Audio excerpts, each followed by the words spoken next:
चलिए, तो अब आगे मैं आपको स्लाइडिंग फिलामेंट थ्योरी पढ़ाऊं, लेकिन उससे पहले मैं आपको थिक फिलामेंट और थिन फिलामेंट के बारे में बताना चाहूंगा।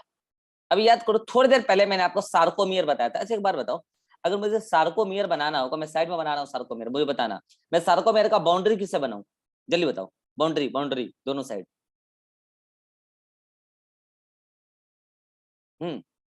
रिवा। तो थिक फिलामेंट्स बनाएंगे। नहीं, बाउंड्री जेड लाइन।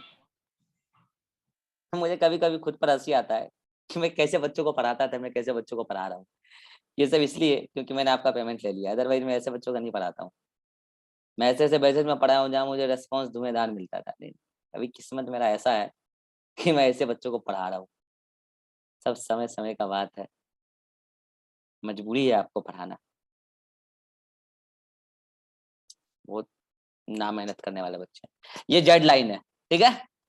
और अभी थोड़ी देर पहले आपको मैंने दिखाया था कि जेड लाइन से, जैसे मान लो यहाँ से थिन फिलामेंट चला, ये मान लो थिन फिलामेंट, ये थिन फिलामेंट है, thin filament, thin filament, thin filament, thin filament, ठीक है जी, थिन फिलामेंट। अच्छा, थिक फिलामेंट कहाँ होगा, ये भी मान लो थिन फिलामेंट, ठीक है। थिक फिलामेंट कहाँ होगा, तो ये मोटा वाला धागा ले लो। चलो, ये है thick filament, thick filament, thick filament, thick filament, thick filament, हो गया। चलो जल्दी से बता दो, एम लाइन कहाँ होगा, इसको बीचों बीच, ये एम लाइन, यही तो था सार्कोमियर।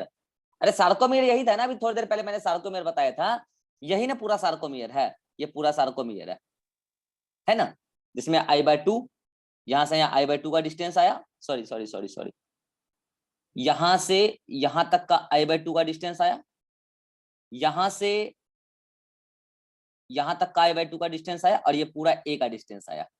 यही था ना sarcomere, I/2 A plus I/2। अब क्या है कि मैं इसमें से ये जो काली वाली आपको दिख रही है, ये काली वाली एक थिक फिलामेंट का स्ट्रक्चर बताने वाला हूं, एक थिक फिलामेंट, एंड देन आपको मैं एक थिन फिलामेंट का स्ट्रक्चर बताने वाला हूं। अब जैसा एक थिन और थिक फिलामेंट होता होगा, वैसा ही सारा का सारा होता होगा। चलिए पहले चलते हैं थिक फिलामेंट पे। तो देखो, ये पूरा का पूरा काला वाला मैंने ऐसे बैंड बना के दिखा रही है, ऐसा नहीं होता है। तो कैसा होता है, आइए आपको दिखाते हैं। एक्चुअल में ये तो थिक फिलामेंट है, कई सारे मोनोमर यूनिट से बना होता है। तो मैं एक मोनोमर को पहले बना रहा हूं, अतः वैसे कई सारे मोनोमर को जुड़ा के पॉलीमर बनाएंगे, और वो पॉलीमर बनाता है फिलामेंट, थिक फिलामेंट। तो मैं एक मोनोमर को बनाने जा रहा हूं जिसका नाम है मीरोमायोसिन। क्या नाम है, थिक फिलामेंट का जो मोनोमर है उसका नाम है मीरोमायोसिन। अब मीरोमायोसिन में दो पार्ट होता है, एक होता है हेड पार्ट और एक होता है टेल पार्ट। तो मैं यहाँ पे आपको बना के दिखाने जा रहा हूं कि ये देखो, आप इस कलर से बनाता हूं, ये है हेड, गौर से देखना, ये लेवलिंग एग्जाम में आता है। ये एक हेड, इसके साथ ही एक और हेड है, दो हेड होता है, दो हेड हुआ। अब ये दोनों हेड एक नेक के पास आके दोनों क्या हुए, कंबाइनली जुड़े, इसको बोलते हैं क्रॉस आर्म या फिर नेक, ठीक है। अब क्या है कि ये दोनों ऐसे हेलिकली अटैच होते हैं, इनका जो टेल होता है हेलिकली होता है, कैसे, ऐसे, इस तरीके से, जैसे डीएनए का स्ट्रक्चर होता है ना, ठीक उसी प्रकार से। अब समझना ध्यान से यहां तक का पूरा पार्ट, ये पूरा पार्ट टेल है। क्या इस टेल को आप डबल हेलिकल टेल बोल सकते हैं, हाँ बिल्कुल, डबल हेलिकल टेल, ये क्या है, टेल है, डबल हेलिकल टेल। और ये जो पूरा पार्ट है, ये है पूरा पार्ट हेड, ये क्या है, ग्लोबुलर हेड, ग्लोब जैसा गोल गोल है, इसको आप बोल सकते हैं ग्लोब्यूलर हेड। और ये जो पार्ट है इसको आप बोलेंगे नेक। और कई बार हम लोग इसी नेक को क्या बोल रहे हैं, क्रॉस आर्म। अब क्यों बोल रहे हैं क्रॉस आर्म, अभी आपको समझ में आ जाएगा।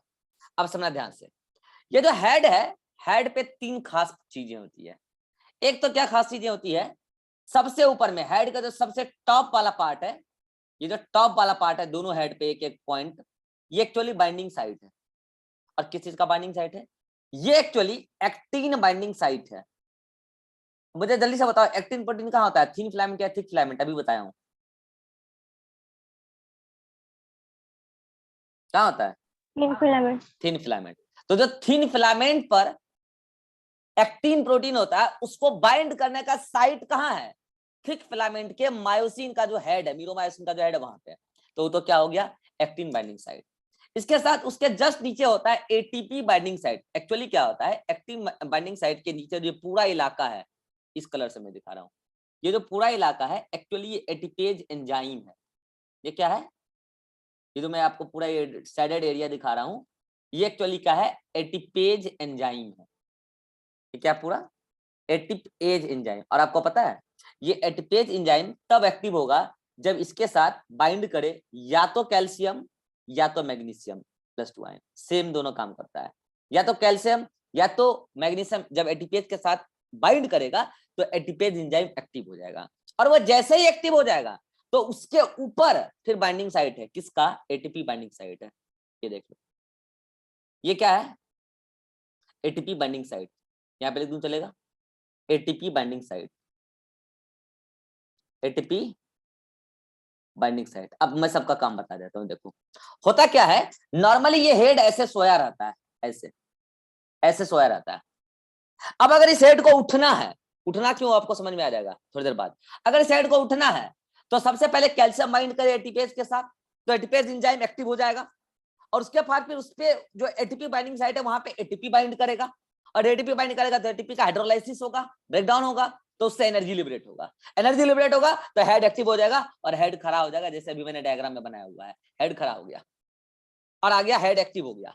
अब वो हेड एक्टिन बाइंडिंग साइट की मदद से थिन फिलामेंट के एक्टिन प्रोटीन जो है उसके साथ बाइंड करेगा।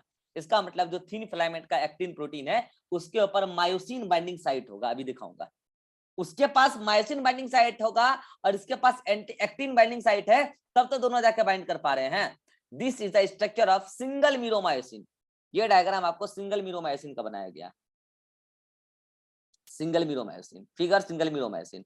अब मुझे जल्दी से बताओ सिंगल मीरोमायोसिन में कितने पार्ट है? ग्लोबुलर हेड है, नेक है और टेल है। आपको पता है इस ग्लोबुलर हेड और इस नेक को मिला के एक टर्म दिया आपकी एनसीईआरटी में, और बोला है heavy meromyosin, HMM, heavy meromyosin. Meromyosin का हैवी पार्ट हेड और नेक मिलके है, और ये टेल पार्ट भले ही लंबा हो लेकिन ये हल्का है, इसलिए डबल हेलिकल टेल को आपकी एनसीईआरटी बोलती है LMM, लाइट मीरोमायोसिन। यानी कि एक सिंगल मीरोमायोसिन में दो पार्ट है, HMM, LMM, heavy meromyosin, light meromyosin. Light meromyosin में केवल डबल हेलिकल टेल आ रहा है। अब किसका क्या रोल है आपको मैं अभी समझा दूंगा। ये एक सिंगल मीरोमायोसिन मैंने बताया, आपको पता है एक थिक फिलामेंट में अराउंड 300 मीरोमायोसिन होता है। एक थिक फिलामेंट में ऐसे ऐसे 300 के आसपास मीरोमायोसिन पॉलीमराइज होते हैं, तब जाके एक थिक फिलामेंट बनता है। और वो किस तरीके से, तो देखो क्या है, जैसे मान लो बैंड है, एक थिक फिलामेंट है, इसमें क्या होगा, टेल का पूरा इकट्ठा इधर होगा, ये पूरा का पूरा टेल होगा। और हेड पता कैसा होगा, यहाँ पे एक हेड देखो ऐसे उठा हुआ दिख रहा है, ऐसे यहाँ पे, ठीक है, ऐसे यहाँ पे, ऐसे इधर होगा, देख रहा है। और सबका टेल किधर है? इधर है, टेल इधर है। और उस पूरे को आप एक साथ काले बैंड के साथ दिखाते हो। तो एक्चुअली इस तरीके से होता है। और पता है एक थिक फिलामेंट में अराउंड 300 मीरोमायोसिन, सिंगल मीरोमायोसिन, मतलब ऐसे कई सारे मीरोमायोसिन होते हैं 300 के आसपास। तो ऐसे ही जो अगला फिलामेंट मैंने दिखाया उसमें भी सारे के सारे टेल तो इधर होंगे, टेल इधर होगा। ये देखो हेड, ये देखो हेड मतलब हैवी मीरोमायोसिन, ये देखो हैवी मीरोमायोसिन। लाइट मीरोमायोसिन तो नीचे सुता हुआ है, ऐसा यहाँ पे भी होगा। ये light meromyosin, double helical tail, ये हेड, और बीच में नेक आ रहा होगा। ये देखो head, globular head. Globular head में तीन चीजें, एक्टिन बाइंडिंग साइट है, एटीपीएज एंजाइम और एटीपी बाइंडिंग साइट है। ऐसा यहाँ पे भी होगा। ये सब क्या पूरा का पूरा टेल है। ये क्या है? हेड है, ग्लोबुलर हेड है, और उसके नीचे नेक है। ये क्या है? हेड है। अब मुझे जल्दी से बताओ, अभी मैंने आपको बताया है कि हेड में सबसे ऊपर टॉप पे क्या होता है, जल्दी बताओ, हेड में सबसे टॉप पे क्या होता है? एकदम टॉप पे एक्टिन बाइंडिंग साइट, जो यहाँ पे दिखा दिया एक्टिन बाइंडिंग साइट, दिख रहा है? Actin binding site, actin binding site. अब मैं सब में नहीं दिखाऊंगा, टाइम पास होगा, ठीक है। एक्टिन बाइंडिंग साइट, समझ जाओ ना यार, सब में एक्टिन बाइंडिंग साइट, ठीक है। और उसके नीचे पूरा का पूरा क्या है? एटीपेज। उसके नीचे पूरा का पूरा क्या है? ATPase enzyme. ये पूरा क्या है? ATPase enzyme. और उसी एटीपी एंजाइम पे एक बाइंडिंग साइट है, किसका बाइंडिंग साइट है बताना जल्दी से। ATPase binding site. ATP binding site, CA और एटीपी बाइंडिंग साइट सीए और एमजी प्लस का। नहीं, सीएमजी तो जब एटीपीएच के साथ बाइंड करेगा उसका कोई बाइंडिंग साइट नहीं है, वो तो जस्ट आएगा एटीपीएच के साथ बाइंड करेगा, तो एटीपीएच एंजाइम एक्टिव होगा, फिर एटीपीएच एंजाइम पर एटीपी बाइंडिंग साइट है, वहां एटीपी बाइंड होगा तो एटीपी का हाइड्रोलाइसिस होगा, तब जाके हेड खड़ा होगा जैसा मैंने अभी बनाया है। अदरवाइज पता है ये हेड कैसे होता है, ऐसे सोया होता है, अभी मैंने इसको खड़ा करके दिखाया है। ठीक है, तो मुझे जल्दी से बताओ क्या थिक फिलामेंट का स्ट्रक्चर क्लियर है, जल्दी से बताओ फिर हम चलेंगे थीम पे। थिक फिलामेंट का Yes, sir. स्ट्रक्चर क्लियर है। Yes, अब sir. नोट्स में एक बार देख लो, नोट्स में भी सेम चीज है, देख लो, ये है थिक फिलामेंट का स्ट्रक्चर, दिख रहा है, actin binding site, ATP binding site, और ये पूरा एटीपीएज, ये पूरा एटीपीएज है, ग्लोबुलर हेड, शॉर्ट आर्म, दोनों मिलके हैवी मिरोमायसिन है। ठीक है, फॉर्मर बिंग मतलब आगे का हिस्सा है, इधर लेटर पार्ट क्या है, लाइट मिरोमायसिन जो डबल हेलिकल टेल है, डबल हेलिकल स्ट्रक्चर टेल है, ये एक सिंगल मिरोमायसिन का स्ट्रक्चर है। और बच्चा मैं आपको बता दूं कि ऐसे कई सारे मिरोमायसिन मिलके मायोसिन प्रोटीन का सिंथेसिस करते हैं, और मायोसिन प्रोटीन जाके बनाता है किसको, उस पूरा का पूरा थिक फिलामेंट को। तो ये देखो लो, हैवी मिरोमायसिन, लाइट मिरोमायसिन, ये पूरा पार्ट जो, अच्छा ये एटीपेज एंजाइम कैल्शियम या मैग्नीशियम दोनों से एक्टिव हो सकता है। ठीक है, ये पूरा हुआ थिक फिलामेंट। अब मैं चलता हूँ थिन फिलामेंट। जब तक आपको थिन और थिक फिलामेंट नहीं समझ में आएगा ना तो मसल कॉन्ट्रैक्शन समझ में आने वाला, नहीं स्लाइडिंग फिलामेंट थ्योरी समझ में आने वाला है। अब आ जाओ थिन फिलामेंट में। पता है थिन फिलामेंट में 3 प्रोटीन होता है, वैसे तो एक्चुअली हम लोग कहने को क्या बोलते हैं कि इसमें एक्टिन प्रोटीन होता है, लेकिन इसमें एक्चुअली 3 प्रोटीन होता है। अब कौन कौन से प्रोटीन होते हैं मैं जल्दी से पहले नाम लिख देता हूँ। इसमें 3 प्रोटीन होते हैं, मेनली होता है इसमें एक्टिन प्रोटीन, ये सच बात है। इसके अलावा इसमें एक होता है ट्रोपोमायोसिन प्रोटीन, क्या होता है, ट्रोपोमायोसिन प्रोटीन, और एक होता है ट्रोपोनिन प्रोटीन। कौन होता है, ट्रोपोनिन प्रोटीन। ठीक है, अब ट्रोपोनिन का भी 3 हिस्सा होता है, अभी मैं बताऊंगा कौन कौन। अब सुना ध्यान से, ये जो एक्टिन प्रोटीन है, ये एक्चुअली एक्टिन प्रोटीन गोल गोल गोल गोल ऐसे ऐसे गोल गोल होता है ऐसे, जिसको बोलते हैं जी एक्टिन। क्या बोलते हैं, जी मतलब ग्लोबुलर, जी एक्टिन गोल गोल प्रोटीन होता है, याद करो प्रोटीन में भी बताया था ग्लोबुलर एक्टिन। और पता है ऐसे जैसे मोती, मान लो मोती है ये, ऐसे कई सारे मोती मिलके एक धागा बना लेते हैं इस टाइप से, कई सारे जी एक्टिन मिलके क्या बना लिए, धागा। अब जल्दी से बताओ क्या धागा को फिलामेंट बोलते हैं, यस और नो। तो इस पूरे स्ट्रक्चर को क्या मैं जी एक्टिन बोलूंगा, नहीं, इस पूरे स्ट्रक्चर को मैं एफ एक्टिन बोलूंगा, दैट मीन्स फिलामेंटस एक्टिन बोलूंगा। और सुना ध्यान से, इस धागे में जो एक एक मोती है ना, हर मोती पर, हर मोती के माथे पर, एक एक मोती के माथे पर बाइंडिंग साइट है। और पता है वो बाइंडिंग साइट किसका है, वो बाइंडिंग साइट है मायोसिन का। अभी थोड़ी देर पहले मैंने बोला था कि थिक फिलामेंट के मायोसिन जो मीरोमायोसिन है उसके हेड पर होता है एक्टिन बाइंडिंग साइट, एक्टिन वहां के बाइंड करेगा। तो भैया इसके पास मायोसिन बाइंडिंग साइट होगा तब तो ये उसके साथ जाके बाइंड करेगा। तो इसके पास क्या है, मायोसिन बाइंडिंग साइट है। अब सुना ध्यान से, ऐसे कई सारे जी एक्टिन मिलकर धागा बनाया, फिलामेंट बनाया, ऐसे ऐसे 2 धागा आपस में हेलिकली बाउंड हो जाते हैं। कैसे, तो कुछ ऐसे मैं आपके सामने बना रहा हूं, ऐसे ऐसे 2 धागा, पहले एक धागा बना लो, ये देखो इस तरीके से जी एक्टिन अरेंज होता जा रहा है, पॉलीमराइज होता जा रहा है। और जी एक्टिन क्या बना रहा है, एक सिंगल फिलामेंटस एक्टिन, अभी मैं आपके सामने दिखाने जा रहा हूं, एक सिंगल फिलामेंटस एक्टिन, और जिसमें कि अनंत, कई सारे, अनंत नहीं मतलब कई सारे, बोलो कई सारे क्या है, जी एक्टिन, ग्लोबुलर एक्टिन। अब देखो दूसरा फिलामेंटस एक्टिन तैयार होने लगा, और उसमें भी कई सारे क्या है, globular actin.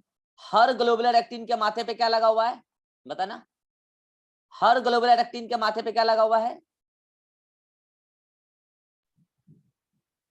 Actin binding site. Actin binding नहीं, मायोसिन बाइंडिंग साइट। ठीक है, तो ये देखो क्या है, मायोसिन बाइंडिंग साइट है, ये देखो है, हर हर हर किसी का माथे पे है मायोसिन बाइंडिंग साइट। अरे भैया एक्टिन एक्टिन मायोसिन से ना बाइंड करेगा, मायोसिन बाइंडिंग साइट है, ये है मायोसिन बाइंडिंग साइट, ये है मायोसिन बाइंडिंग साइट। हाँ विवेक लैग कर गया, नहीं कर रहा, लैग लैग करवाओ जल्दी से, विवेक लैग करवाओ, नहीं कर रहा सर। अरे लैग करवा लो ना जल्दी से, फिर आंसर देना नहीं पड़ेगा। जब तक मैं बना रहा हूँ गोला, बोलो सर लैग कर रहा है, जिंदगी तुम्हारा लैग कर रहा है, तुमको पता है, तुम्हारी जिंदगी लैग कर चुका है, तुमको पता ही नहीं है।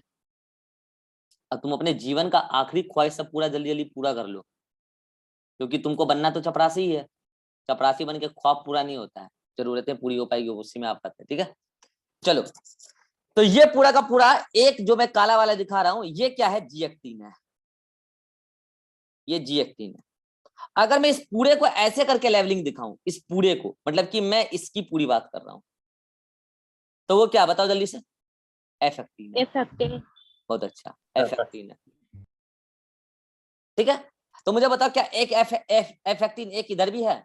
तो वही तो बता रहा हूं, दो F-एक्टिन मिलकर डबल हेलिकल F-एक्टिन बनाया। ठीक है, और सबके माथे पे क्या, एक एक सिंगल सिंगल जो आपको G-एक्टिन दिख रहा है, सबके माथे पे क्या है, ये myosin binding site. अब आए ना लाइन पे, मायोसिन बाइंडिंग साइट। ये क्या, मायोसिन बाइंडिंग साइट है। आप समझना ध्यान से, अब मजा आएगा। लेकिन पता है, इन नॉर्मल स्टेट इस पूरे के पूरे जो आपको दिख रहा है मायोसिन बाइंडिंग साइट, इसको एक sheath like protein, sheath like मतलब समझते हैं ना, चादर like, sheath like protein normal state में इसको मास्क करके रखती है, ढक के रखती है ऐसे। मतलब ये समझो ना कि चादर है, एक सीथ लाइक प्रोटीन है, एक चादर है जिसको ढक के रखती है। तो एक तो सीथ इधर हो गया, एक चादर इधर हो गया, एक चादर इधर भी है। इस पूरे के पूरे नॉर्मल स्टेट में जो पूरे के पूरे G-एक्टिन पर मायोसिन बाइंडिंग साइट है, उसको ढक के रखी हुई है, मास्क करके रखी हुई है। और ये प्रोटीन का पता क्या नाम है, यही है ट्रोपोमायोसिन। यही क्या है, ट्रोपोमायोसिन। मायोसिन। यही है ट्रोपोमायोसिन, जो कि नॉर्मल स्टेट में मायोसिन बाइंडिंग साइट को ढक के रखी है, मास्क करके रखी है। चलो ठीक है, लेकिन एक बार पता है, आपको ऐसा नहीं लग रहा होगा कि चादर तो ऐसे खुल सकता है, ओपन हो सकता है, ऐसा लग रहा है कि नहीं लग रहा है? नहीं लग रहा है तो मैं बता रहा हूँ, खुल सकता है आराम से, कोई प्रॉब्लम वाली बात नहीं है। लेकिन नहीं खुलता है, पता क्यों नहीं खुलता है? ये जितने भी आपको मायोसिन दिख रहे हैं, जगह जगह पर एक तरीके से समझो ना कि पत्थर रखा हुआ है, प्रोटीन का पत्थर रखा हुआ है। कैसे? तो ऐसे देखो, प्रोटीन का पत्थर रखा हुआ है, कुछ इस प्रकार से, कुछ इस प्रकार से, कुछ इस प्रकार से प्रोटीन का पत्थर रखा हुआ है। जैसे यहां है, ऐसे अल्टरनेटिवली, ऐसे अल्टरनेटिवली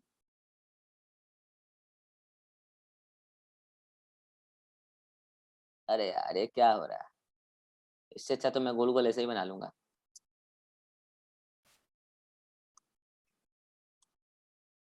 ऐसे ही अल्टरनेटिवली कई जगह रखा हुआ है क्या, प्रोटीन का एक तरीके से क्या बोल सकते हो आप, पत्थर। यहां पे भी देखो, ताकि ये चादर उड़ ना जाए, इधर से भी है, ताकि ये चादर यहां से हट ना जाए, क्योंकि नॉर्मल स्टेट में इस चादर को ये जिम्मेवारी दी गई है कि तुम मायोसिन बाइंडिंग साइट को ढक के रखो। अभी मसल कॉन्ट्रैक्शन नहीं करवाना है, तुम मायोसिन बाइंडिंग साइट को ढक के रखो, ये तुम्हारी जिम्मेवारी है। लेकिन आप एक बात गौर कर पा रहे होंगे कि पत्थर में 3 यूनिट है, यस और नो? पत्थर में 3 यूनिट है, आपको दिख रहा होगा। अब तीनों का नाम देते हैं, सुनना ध्यान से। एक्चुअली ये तीनों के तीनों ट्रोपोनिन ही है। ट्रोपोनिन का वो यूनिट जो ट्रोपोमायोसिन के साथ डायरेक्टली अटैच्ड है, तो ट्रोपो, टी मतलब ट्रोपोनिन, ट्रोपोनिन का वो यूनिट जो ट्रोपोमायोसिन के साथ डायरेक्टली अटैच्ड है, टी टी टी नीचे टी, मतलब ट्रोपोनिन का वो यूनिट जो ट्रोपोमायोसिन के साथ डायरेक्टली अटैच्ड है। सुनना ध्यान से, एक होता है टीपीसी, टीसी नीचे टीसी लिख रहा हूं, टी मतलब ट्रोपोनिन, सी का मतलब ये कैल्शियम के साथ बाइंड होगा। बाइंड होगा तो क्या करेगा, अभी देख लेते हैं। एक है टी आई इनहिबिटरी, और ये जब चाहेगा तो इस पूरे के पूरे, जब जब चाहेगा आई, टीपी आई, तो इस पूरे के पूरे चादर को ढकवा के रखेगा, किसको बोल के, टीपीटी को बुलवा के। और जब अगर टीपी आई नहीं चाहेगा तो कुछ नहीं बोलेगा, तब चलेगा टीपीसी का। ये पूरी कहानी में मसल कॉन्ट्रैक्शन में बताऊंगा। आप बस अभी इतना याद रखो कि ट्रोपोनिन का 3 यूनिट, एक टीपीसी, एक टीपीआई, और टीपीसी टीपीआई भी आपस में अटैच्ड है, देख लो स्ट्रक्चरली अटैच्ड है। और टीपीसी टीपीआई आपस में तो अटैच्ड है ही, और वो दोनों टीपीटी के साथ अटैच्ड है, और टीपीटी डायरेक्टली ट्रोपोमायोसिन के साथ अटैच्ड है। और ट्रोपोमायोसिन अभी नॉर्मली उसको ढक के रखा हुआ है, किसको, मायोसिन बाइंडिंग साइट को। अभी मैंने मसल कॉन्ट्रैक्शन नहीं पढ़ाया है, अभी जस्ट मैंने पढ़ाया थिन फिलामेंट का स्ट्रक्चर। इस स्ट्रक्चर में कोई दिक्कत है तो जल्दी बोलो, स्ट्रक्चर समझ में आ गया? यस और नो? Yes sir. चलो यस सर। अब ये स्ट्रक्चर नोट्स में भी ऐसा ही है। अब मुझे बताओ कि मैंने तो यहाँ पे ऐसा ऐसा बनाया है, ये जो थिन फिलामेंट बनाया है, क्या थिन फिलामेंट ऐसा होता होगा? नहीं, ये एक थिन फिलामेंट का स्ट्रक्चर मैंने आपको इधर ऐसा समझाया है। बोलो अब तो सुनना ध्यान से। अगर मुझे बनाना है तो एक काम करो कि यहाँ पे दो बना के, चलो एक वाले फिलामेंट में समझा देता हूँ, ऐसे समझ जाना, ठीक है? अब समझ जाना कि वो जी एक्टिन है, फिलामेंटस एक्टिन है, ठीक है? अब मुझे बताओ कि उसमें कौन सा साइट होगा? मायोसिन बाइंडिंग साइट, यस और नो? मायोसिन बाइंडिंग साइट होगा कि नहीं होगा? बिल्कुल होगा। लेकिन एक बार बता, नॉर्मल स्टेट में मायोसिन बाइंडिंग साइट को कौन ढक के रखा होगा? जल्दी से बताओ। ट्रोपोमाइसिन। प्रोपानेज। तो अभी उसको ट्रोपोमाइसिन ढक के रखा हुआ है, लो इधर भी ढक देते हैं, ठीक है? ट्रोपोमाइसिन उसको ढक के रखा हुआ है। अच्छा बताओ, ट्रोपोमाइसिन उड़ ना जाए उसके लिए इसके ऊपर क्या लगाया गया है? चादर। और कौन सा चादर है वो? ट्रोपोनिन। ट्रोपोनिन का। अब मैं ट्रोपोनिन हर जगह नहीं बनाऊंगा, टाइम पास होगा मेरा, ठीक है? अब समझना ध्यान से, मसल कॉन्ट्रैक्शन वैसे मैं आपको कल पढ़ाऊंगा, लेकिन जब मसल कॉन्ट्रैक्शन होना है तो कैल्शियम जरूरी है। माइक बंद करो रिबा, माइक बंद करो रिबा। कैल्शियम का आना जरूरी है, और कैल्शियम अगर आया, सुना ध्यान से, कैल्शियम जैसे आएगा इसके साथ बाइंड करेगा, और कैल्शियम जैसे टीपीसी के साथ बाइंड करेगा, इसलिए उसका नाम टीपीसी है। जैसे टीपीसी के साथ बाइंड करेगा, टीपीसी का कॉन्फ़िगरेशन विल गेट चेंज। और टीपीसी के साथ कौन जुड़ा है? टीपीआई। अच्छा एक बार बताओ, जब कैल्शियम नहीं आया था, सुना ध्यान से, जब कैल्शियम नहीं आया था, टीपीआई अपने नॉर्मल कॉन्फ़िगरेशन में था, और टीपीआई टीपीटी को इस तरीके से बांध के रखा हुआ था कि टीपीटी ट्रोपोमाइसिन को बोला था तू इधर ही रह, सारे मायोसिन बाइंडिंग साइट को ढक के रख। लेकिन जैसे ही कैल्शियम आया, तो कैल्शियम आने के बाद कॉन्फ़िगरेशन कैल्शियम किसके साथ बाइंड किया? टीपीसी के साथ। तो टीपीसी का कॉन्फ़िगरेशन चेंज हुआ। तो मुझे एक बार बताओ, टीपीसी का कॉन्फ़िगरेशन चेंज होगा तो क्या टीपीआई का भी कॉन्फ़िगरेशन चेंज होगा? यस और नो? Yes sir. होगा। क्यों? क्योंकि वो उसके साथ बाइंडेड है। अब मुझे जल्दी से बताओ, जब टीपीआई अपना कॉन्फ़िगरेशन चेंज कर लेगा तो क्या वो नॉर्मल कॉन्फ़िगरेशन में रह पाएगा? नहीं। तो वो पहले नॉर्मल था तो टीपीटी को बोलता था, नॉर्मल था तो टीपीटी को बोलता था कि तुम ट्रोपोमाइसिन को बोलो कि खुलना नहीं है। लेकिन अब जो टीपीआई खुद नॉर्मल नहीं रहा तो क्या वो टीपीटी को बोल पाएगा कि तुम अपने कॉन्फ़िगरेशन से टीपी ट्रोपोमाइसिन को बोलो खुलना नहीं है? नहीं। इसका मतलब एक टीपीसी के कॉन्फ़िगरेशन से टीपीआई का कॉन्फ़िगरेशन चेंज होगा, और टीपीआई के कॉन्फ़िगरेशन चेंज होने से टीपीटी भी अपना कॉन्फ़िगरेशन चेंज करेगा। कुल मिला के एक तरीके से ये समझो, ये पूरा चादर उभर जाएगा, ये पूरा चादर ओपन हो जाएगा। अब मुझे जल्दी से बताओ, इन सबका कॉन्फ़िगरेशन चेंज होने से ये पूरा चादर क्या हो गया? ये पूरा चादर क्या हो गया? एक तरीके से अनमास्क हो गया। हट जाएगा। अब मुझे जल्दी से बताओ, फट नहीं गया, एक तरीके से बोलो कॉन्फ़िगरेशन चेंज हो गया। तो मुझे जल्दी से बता दो, अगर यहाँ से लाल वाला हटा दूं मैं, तो क्या सारे के सारे जो उसमें मायोसिन बाइंडिंग साइट थे वो फ्री हो गए कि नहीं हो गए? फ्री हो गए ना? Yes sir. एक्टिवेट हो गए। अब जल्दी से बताओ, नीचे हेड किसका? हेड मिरोमाइसिन का हेड, एक तरीके से थिक फिलामेंट का हेड। हेड पे जो एक्टिन बाइंडिंग साइट है और जो उसका मायोसिन बाइंडिंग साइट फ्री हो गया, क्या वो दोनों आपस में एक बॉन्ड बनाने के लिए तैयार हो गया? यस और नो? बाइंड करने के लिए तैयार हो गया। यस तो सर। वहां जो बॉन्ड बनता है उसको बोलते हैं क्रॉस ब्रिज। उसको क्या बोलते हैं? Cross bridge. इसी वजह से इस नेक को बोलते हैं क्रॉस आर्म। अभी बोला था थोड़ी देर पहले, किसको क्रॉस आर्म को बोलते हैं, आगे समझाएंगे। ये जो बाजू है, ये बाजू ही यहाँ पे क्रॉस ब्रिज बनाने के लिए जिम्मेवार होगा। वो बाजू एक्टिव होगा, आर्म एक्टिव होगा, तब जाके हेड उधर एक्सपोज होगा, उधर चादर खुल चुका है। ये सब पूरा मैकेनिज्म कल भी आएगा। तो चादर खुल चुका है और तब जाके क्या होगा? बाइंड होगा। फिर पता है बाइंड होने के बाद क्या होगा? ये जो आपको पूरा का पूरा दिख रहा है, ये पूरा स्ट्रक्चर, इस पूरे स्ट्रक्चर को at the centre of I band pull किया जाएगा। किसको? थिन फिलामेंट थिक फिलामेंट के ऊपर स्लाइड करेगा। थिन फिलामेंट थिक फिलामेंट के ऊपर स्लाइड करेगा। कैसे करेगा वो आपको कल मैं दिखा भी दूंगा सही। थिन फिलामेंट थिक फिलामेंट के ऊपर स्लाइड करेगा। अगर याद ना रहे, भूल जाओ एग्जाम में, तो ऐसे याद रखना कि मोटू हिल नहीं सकता है, मोटू अपनी जगह रहेगा। मोटू के ऊपर पतलू क्या करेगा? लुढ़केगा। मोटू के ऊपर पतलू चलेगा। तो पतलू कौन है? Thin filament. Thin filament slides over the किसके ऊपर? थिक फिलामेंट, उसके ऊपर स्लाइड करेगा। अब मुझे एक बार बताना, यही है sliding filament theory. Sliding filament theory को मैं नहीं, आप एक्सप्लेन करोगे। अगर ऐसा है कि ये वाला पूरा का पूरा पार्ट इधर की तरफ पुल किया जाएगा, जल्दी से बताओ, ये तो जेड लाइन है, ये इलास्टिक है कि नहीं? अभी थोड़ी देर पहले बताया था, ये इलास्टिक है कि नहीं है ना? तो जल्दी से बताना। अभी थोड़ी देर पहले मैंने बोला था कि जेड लाइन, सॉरी, सार्कोमियर कहां से कहां है? यहां से लेके यहाँ तक है ना, ये लाइन मान लो जो भी है, ये पूरा एक्स जो है ये सार्कोमियर है। अगर ऐसा है कि ये पूरा का पूरा इधर की तरफ पुल किया जा रहा है, पूरा मैकेनिज्म आपको कल समझ में आएगा कैसे है। Thin filament slides over the thick filament, तो ये जेड लाइन और अंदर की तरफ शिफ्ट होता जाएगा, यस और नो, यहाँ आ जाएगा, थोड़ी देर के बाद यहाँ आ जाएगा, मैक्सिमली यहाँ आ सकता है, इधर से ये यहाँ आ जाएगा, यहाँ आ जाएगा, मैक्सिमली यहाँ आ सकता है। तो जब यहाँ आ जाएगा तो अब ये यहाँ आ गया है पूरा का पूरा, तो मुझे बताओ सार्कोमियर का लेंथ घटा कि नहीं घटा, यस और नो, सार्कोमियर का लेंथ घटा कि नहीं घटा, सार्कोमियर का लेंथ घटा। अब मुझे सोच समझ के बताना जो क्वेश्चन मैं पूछने वाला हूँ।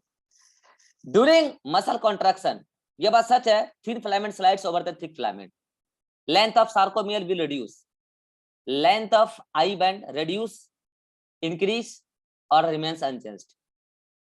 लेंथ ऑफ आई बैंड, आराम से सोच के बताओ, गलत ही बताओ लेकिन बताओ। remains unchanged. रिड्यूस हो जाएगा। रिड्यूस हो जाएगा, ये सही जवाब है। बताता हूँ कैसे।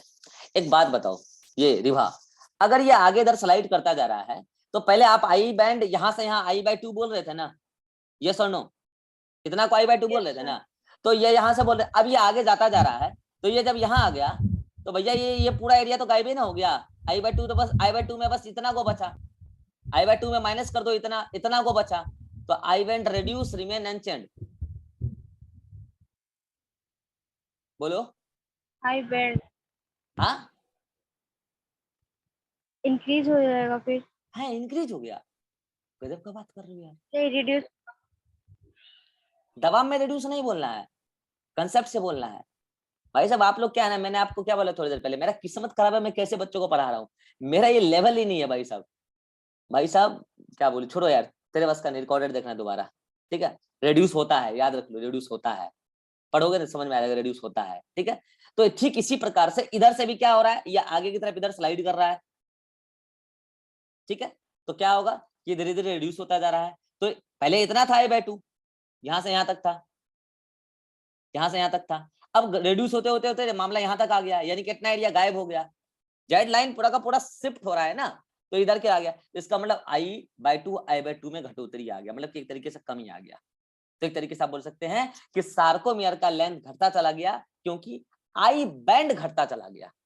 अब जैसे इधर हो रहा है एक सार्कोमियर में, हर सार्कोमियर में यही कहानी चल रहा है। अब सुनना, इस दौरान ए बैंड का लेंथ घट रहा है, नहीं घट रहा है, मतलब घट रहा है या बढ़ रहा है या रिमेन्स अनचेंज्ड, ए बैंड का length, A band,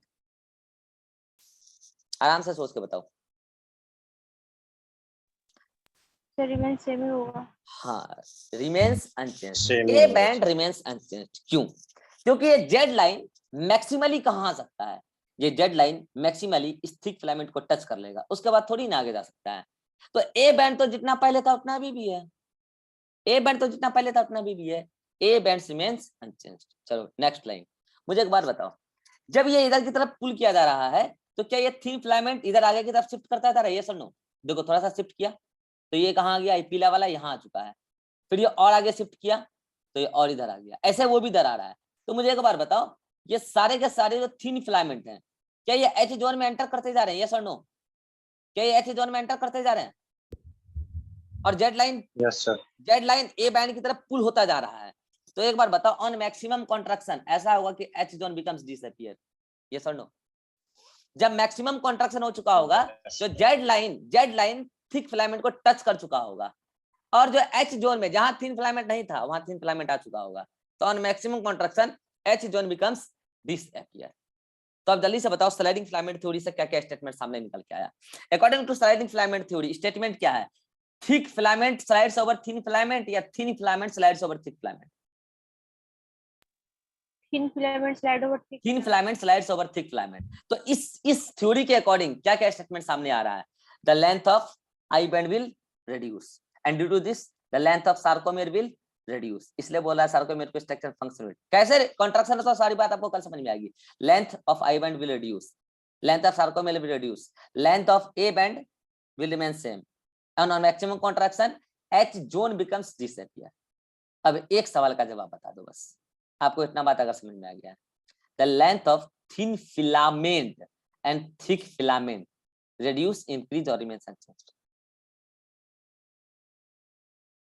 Filament remains unchanged. भैया फिलामेंट जैसा था वैसा ही रहेगा, फिलामेंट के लेंथ में कोई चेंज नहीं आने वाला है। ये फिलामेंट तो प्रोटीनियस स्ट्रक्चर है भाई साहब, ये तो पूरी एक्टिविटी को परफॉर्म करा रहा है। जैसे मान लो कि पहले यहां से यहां तक था फिलामेंट, पहले यहां से यहां तक था, तो पुल किया गया तो अब यहां से यहां तक हो गया, और आगे चला गया तो यहां से यहां तक हो गया। फिलामेंट जिस लेंथ का था उसी लेंथ का रहेगा। तो फिर से बोल रहा हूँ, during muscle contraction thin filament slides over thick filament. Due to this, length of I band will reduce, length of A band remains same, H zone becomes disappear on maximum contraction, and the length of thin filament or thick filament remains unchanged. This is sliding filament theory. बोलो यहाँ तक की सारी कहानी समझ में आ गई? चलिए बोलो, अगर नहीं आई रिकॉर्डेड देखना, नहीं आई रिकॉर्डेड देखना, आप लोग का लेवल नहीं है मेरे से पढ़ने का, हकीकत बता रहा हूँ, ठीक है।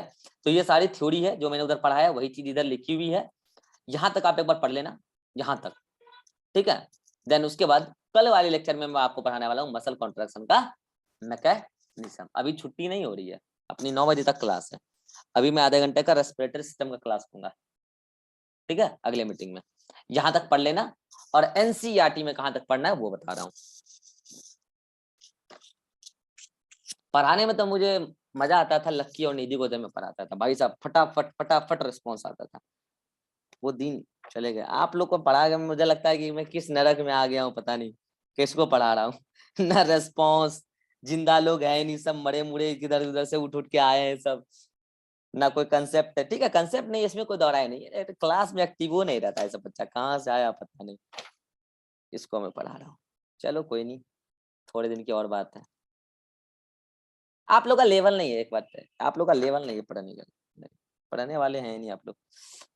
पेज नंबर 305 से 306,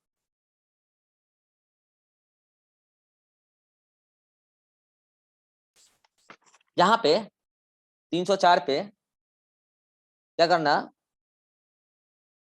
बता रहा हूं,